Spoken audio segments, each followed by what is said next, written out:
Naroa, welcome. How are we doing today? Thank you. Thanks for having me. Doing great. How are you? Yeah, not too bad, not too bad. Thank you.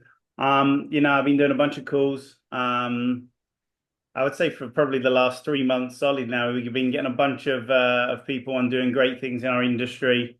Again, you were on my list. I tried to get you a month ago, but you were super busy, and it's great to have you on now.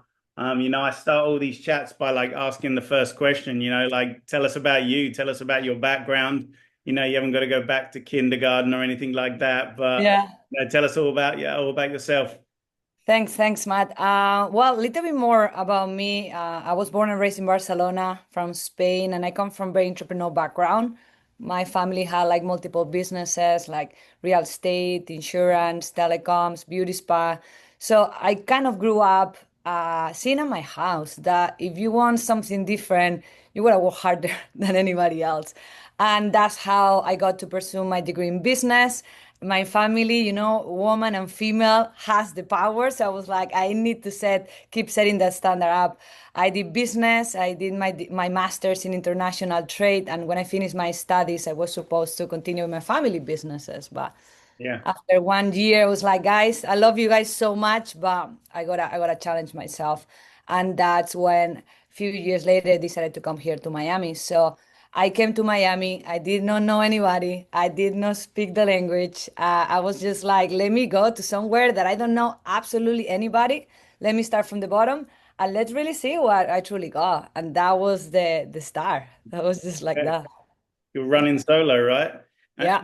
that's quite funny because everyone who starts like a business starts from just one person anyway. So it's kind of the same thing and a little bit more scary coming to a different country and starting from zero. But that's Yeah, awesome. but I think that also at the same time it's scary, but it's like you put yourself in a situation where you either do it or you do it, right? You put yourself that positive pressure where there is no option. Yeah, And yeah, I think was very positive. that's awesome. I circle back to like when I first met you. You was a hungry leader. You was relentless in terms of getting the information you need. I find that sometimes people's approach to networking with people just isn't where it should be. What would you say are some key factors that enabled you to really connect with the right people? Yeah, I think I'm not gonna lie. At the beginning, to me, like networking, it was not the easiest. Just of the fact of asking questions about something that I was not good at to people that I didn't even know. I was like, this is really uncomfortable. So I didn't really like it, but everybody was talking about it. Everybody was talking about it, how important, the difference between people progressing or not is networking. So I was like, okay, I just need to push myself. And I think when it comes to networking, it's just thinking as entrepreneur. I think that so many times we just want to get, and get, and that's the employee mindset, which is okay, but what I'm gonna get from this? But instead, I look at it opposite, right? I know that entrepreneurship. Maybe I was lucky. I saw that in my family businesses. You first need to give. You first need to plant seeds. And eventually, if you water those seeds are going to come back. And that's why I was really excited to go to your office and help you in any shape I could. That's why, like being in the high roller call, that's why just like making that positive impact where different people successful is excited for you to succeed. You just need to show how bad you want it. And then those people, successful people always want different, like the individuals that really wanted to elevate with themselves. So that was my chance. That show that I had when I was to your office, I was like, I need to make it happen. I think so many people do that, but they don't do it correctly. They'll turn up, but they don't turn up. I think like I did something very similar when I went to visit James Sager, and I was like a leader, and he was an assistant manager about to open up, and I went to visit his office, and my only goal was to impress, get my name out there, like show I could bring value to them, and then later on, hopefully that will bring value to me later on as well. Yeah. I keep seeing this thing pop up, and I know me and Danielle spoke briefly about it the other day. Me and Beverly spoke about it. What's this golden ticket thing all about? Well, I mean, it's a huge honor. I'm gonna Yeah, start with that. It's a huge honor. So we have this elite female club was actually founded by the only female like VP, Alana Diaz, and she actually, really, it's kind of like the image that we have, right? Like the reference that we have as a woman. If you look at any different industry, I was just like looking for some stats, and it's like when it comes to executives, female executives, it's like 13% of America, they're actually female executives. And that's one of the things that I really loved about this industry was it was the first shot for everyone. And I'm always very grateful that Alana was able to create that special and selective and elite group, which is the top 20 females of the industry in all around the world. So every single year, just like fingers crossed, hopefully this year I did qualify. And it's just an honor to be part of the group. You have access to the best of the best, and also like empowering females and really show them that, hey, like if we could do it, you can too. And that's the beauty. That's the beauty. Be part of that amazing group. That's fantastic. That's such an incredible stat as well. I assumed it would be a little bit higher than that, but that's awesome. Unfortunately, no. I think in our industry are the ones that are putting that style a little bit higher. I'm gonna say it's probably more than 50-50. Like it's yeah, I'm trying to think of people now, and all I can think is females that are doing really well Yeah, right now in our industry across the board in every sector, from telecoms, charities, and other divisions as well. yeah. Good industry to be in. Very It's been an incredible 12 to the last 12 to 18 months here, I think has been incredible, dominating, the charity campaign, but not just dominating for a few weeks, consistently high role in the campaign, high role in the country, high role in the organization, on the World Bulletin as well, like even high role in that on some weeks as well. It's been an incredible year. I don't even know the exact figure. I was working it out. I know your business has grossed over $2 million in gross revenue. What do you think? Like, I'm not going to say do you do differently to other people, but yeah, like what do you do differently to other people that are running the same business in the same cities, selling the same products? Yeah, you're like 5x up on some of these other people right now. Like, what do you do differently? So tell us your magic secret. the crazy part, Matt, is that it's Yeah, magic. There I is know. I know exactly no what you're gonna say as magic, well. right? Thank you for making it so easy for me. But it's just no magic. It's literally like when we talk about when somebody gets promoted to leadership, it's like, hey, if you keep doing what got you here, that's what's going to get you promoted to management, right? And I think running an office is absolutely the same thing. The only difference is that you're not going to have somebody 24/7 then telling you what you're supposed to be doing, right? And I think that is the hardest part, which is the discipline. Then you Yeah, start seeing your bank account going up, and now you don't have to. You get to. And I think that commitment with yourself and to your people, for me, more than anything, is just looking at my people and making sure that I give them the best opportunity that I could ever like think about, right? And I think that's our role as managers and as leaders, is to make sure that we live in a better opportunity that we found them. So I've been in their shoes. I know what it takes to ring that bell every single day. So I want to make sure that I'm doing my job as well. And that's what it is. Just keep doing those right things for longer and keep yeah. that excitement for longer than anybody else. Same principle. Provide the opportunity again and again and again, but even try and Yeah. do more than ever. Yep. I love that. What would you say are some of your top highlights from the last 18 months? Top three, kind of pinch Wow. where you're like, I know there's been a lot, So so let's many. try and limit it down. What would be the top? Buying my next property cash, all cash here in Miami. Yeah, Also bringing my family here and spoil absolutely everything. I brought like my mom, my aunties. We're like very close families in like Spain, like Latinos, super like close family. And I brought all of them, and we went to a very like special resort in the Keys. I took them all around shopping, best restaurants here and there. And it was just funny because they were looking at me and they were like, Naroa, we didn't do that much, when you were little. Why are you spoiling us that way? It was just a nice way of saying like, this is just crazy. You left 7 years ago without knowing the language, and now you can provide that for us. And like, and I can tell you like so many like monetary, like great times, but I think that the biggest is just to see how proud your loved ones are about you. That is just priceless. Yeah, That is no money. I'm sure that you know that as well.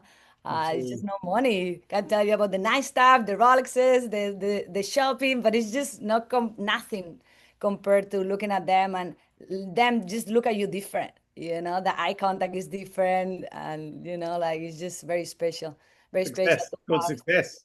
Yes, very special to have those loved ones just looking at you. It's like, wow, it's because it's people that you always admire, right? Yeah, And then all of a sudden they admire you. And you're like, oh wow, this is for real, like awesome. So yeah, cash free, cash pay everything cash, so debt free. Very nice thing to do also on the yeah, 30s, you know. yeah. So yeah. That's awesome. What do you think? Circling back to, you as an individual, as an entrepreneur, as a leader, as a business owner, as an elite female entrepreneur, more like, what do you think makes a great entrepreneur and a great leader? I think number one is the commitment to yourself on getting yourself better every single day, every single week. Not just for yourself, but people that you have around. Like if we stay stagnant, people that we have around, they're gonna keep stagnant. So my only goal as a leader, as an entrepreneur, is to better myself every single day, challenge myself every single day so I can be better for people. I remember that I hated to read a book. And now I read a book every 2 weeks and finish my book. And then I pass to somebody in my team. Why? Because my coaches told me it's like you need to start educating yourself in different areas to be a better problem solver for the people, for your guys. I didn't play sports, and like I started playing pickleball. I started playing like paddle, everything. Why? Because I needed to better myself to show the right habits inside and outside, just to be a better example overall. So I think that commitment of bettering yourself every single day, it's amazing. It's like it's a big part. There's so many times I talk with individuals and they ask me some questions and I speak to them 6 weeks later and they still trying to figure out the same thing. And I'm like, what happened here? Right? Like 6 weeks already should be done. So that commitment of really better yourself. The second one, I would be like being selfless, and really putting your people before yourself. Yeah, um Always Simone say that, which is if something, a situation happened to that person that you're training and it's 4 a.m., would you be the first person that they call? And if the answer is no, you're just not doing enough, right? If the answer is no, you're not just doing enough. If you will like expand tomorrow to China and it's one person, not in the office, but in the building, that will not follow you, you're just not doing enough, right? So I think that comes from being a selfless individual, somebody that really understands that it's nothing about us anymore. It's yeah, all about them. And the good thing about life is the more that you do that, the more end up coming back. absolutely. And it's just like such a fair way of thinking. You're selfless, then you will have, you will keep growing and you will achieve anything that you want to achieve. But you're selfish, I'm sorry. This is not the It is to be unselfish. It's in my head what I meant to say right now. You got to be unselfish to be selfish. Sometimes there are things you want and places you want to get to, but the only way you're going to get there is by putting other people first at the end of the day. correct. Spot Correct. on, spot on. What let's circle back to charities a little bit. Like you're the queen of non-profits. Like what are some of your top sales tips? Um, like I don't in our industry, I don't think that you even need to be good in sales to do a bunch of sales. I don't think I was good. I just believe I work harder than anybody else. Um, I understood there is three things that you can control, and this is the three things that are going to determine your paycheck, and the same three things that are going to determine how fast you grow, how far you take it, absolutely everything, which is your pitch, your pace, and your attitude.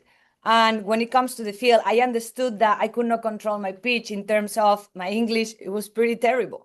So then I had no choice but I work out every single human and have better attitude than every single human. Those two things I could control. So in my case, I needed to talk with 120 people to find two donors. That's how bad it was. The law of averages in charity is 1 out of 30. Mine was 1 out of 60. And of course, attitude needed to be on point, to the point that people who was talking to me didn't even know what they were signing up. They would just love the vibe and be part of anything that we were doing there, right? So I think that whatever is your situation, maybe like you have a great pitch, you have a work ethic, but we're working on the attitude. Then you gotta put pressure at least in these two variables. Yeah. Then maybe attitude, but not pitch. I think it's all about understanding what you can control from those three things and just put pressure on it.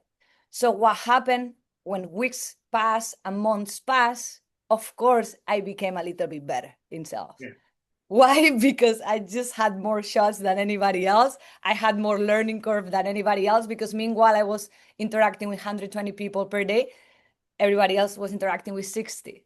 So those 60 people every single day start accumulating by the end of the month, by the end of the year. My resilience was way better. My attitude was way better, the top skin was way better. I got more no's than anybody else. So it's just that understanding the winning formula, what can you control, and just put pressure on that. Meanwhile, you're working in everything else. So And I think like your skill sets improve over time, but if you still keep that crazy, ridiculous, sickening work ethic, yeah, that's what you can have a big explosion and kind of get to where you're at right now. correct. That's what Well, we say all the time, right? Like, um, work ethic beats talent when talent doesn't work hard. yeah, I Here like we that. What's your goals? Let's talk about you. Obviously, we got the last quarter of the year coming up. You want to finish 2020, 2025 really strong now, then Yeah. into 2026 and 2030. Like, where are you going to be?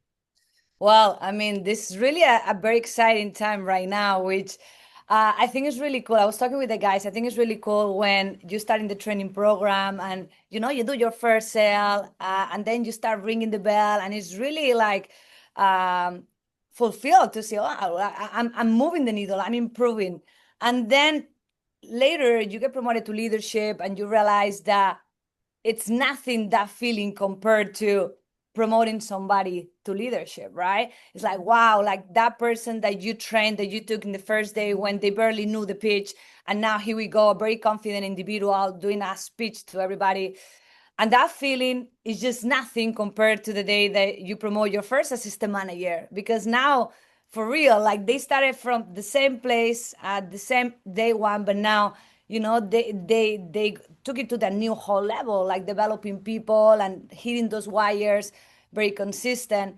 And that feeling is nothing compared to uh promoting your outside deals, right? Which is where we are right now. In the last couple of weeks, we opened like 3 offices, with Barbie, with Bindra, and with Andy.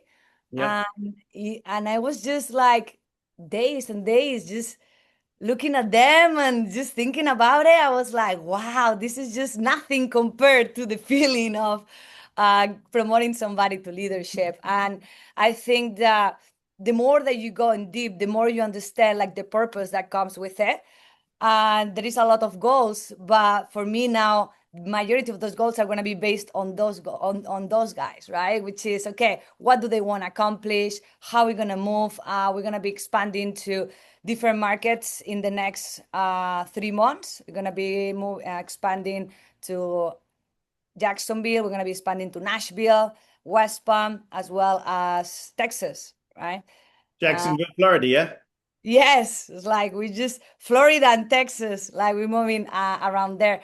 So, I mean, going back to the same principle, right? Like me being selfless and helping them, which is what makes me happy right now. I know by nature I will hit my next milestone, which is gonna be like regional consultant, which is for the beginning of next year. and it's just gonna keep it going and going and going. And just like very excited now to we're doing this competition now in the offices because we pretty much the five offices in the same place right now. Yep. And we're like, hey, let's see, who has the biggest Y increase by December. So I'm really excited to just go back to the foundations, just go back, to do any of those little things so we can double it. And in 2 more years, if we do again everything that we just did now, Yep. we're gonna go to the next whole level, which is national consultant. So I look forward to seeing you get there, man.